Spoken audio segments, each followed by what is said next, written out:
જય સલીમ શાહ કાલુસા દીવાન ward number 5 ના councillor વિપક્ષના. શા માટે આવ્યા છે? આજે ગામડીથી મવડી તલાવડી સુધીનો જે કાંસ આવેલો એ ત્યાંથી માણેજવાડા સુધી ને માણેજવાડાથી સલાટિયા ફાટક સુધીનો જે રસ્તો આવેલો છે, બંને કામ માટે અમે રજૂઆત કલેક્ટર સાહેબને કરી કે વર્ષો જૂનો ને 1990 ની અંદર ત્યાં ડીપી પ્લાનિંગનો જે નકશો આણંદનો જે મંજૂર થયેલો એ પ્રમાણે એ લોકોએ રોડ રસ્તાનો કોઈ પોઝિશન લીધેલા નથી. એના કારણથી આજુબાજુ જે સોસાયટીઓ આવેલી છે, ઓછામાં ઓછી 200 થી ઉપર સોસાયટી આવેલી છે, એમને પાણીના વરસાદના ટાઈમની અંદર સોસાયટીઓની અંદર પાણી ભરાય છે. બીજું કે અવર જવરને ઘણી બધી મુશ્કેલી પડે છે ને તે આજુબાજુના રહીશો માટે માંગ છે કે ભાઈ આ તમે કાઉન્સિલર ચૂંટણીને આવો છો તો પછી સરકારી રસ્તા થતા નથી તો ચૂંટણી ઇલેક્શન કમ થાય છે, એવી જ લોકો માંગ અમારી સામે કાઉન્સિલરની સામે કરે છે. તો અને અમે કાઉન્સિલર તરીકે જે વિસ્તારના કાઉન્સિલરને 1 લાખ રૂપિયા ગ્રાન્ટ આ વિસ્તાર માટે મળે છે.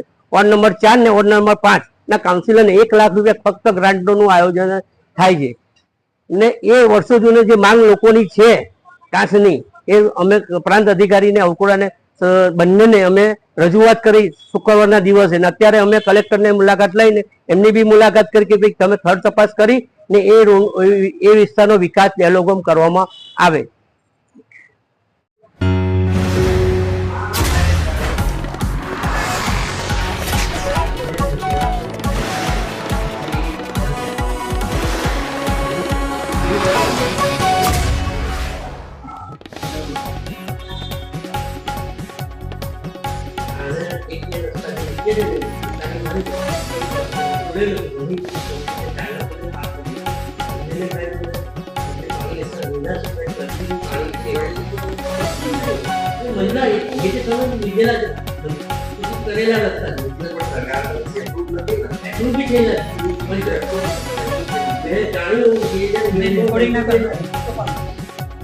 लेटेस्ट न्यूज़ और आपकी ज़िंदगी के दिन भर की बड़ी जानकारी को समझने के लिए और जानने के लिए हमारे चैनल रिकवरी 24 को सब्सक्राइब करें और बाजू वाला बेल आइकन दबा के ऑल पर क्लिक ज़रूर करें और साथ ही में इस वीडियो को लाइक शेयर और कमेंट भी ज़रूर करके जाएं।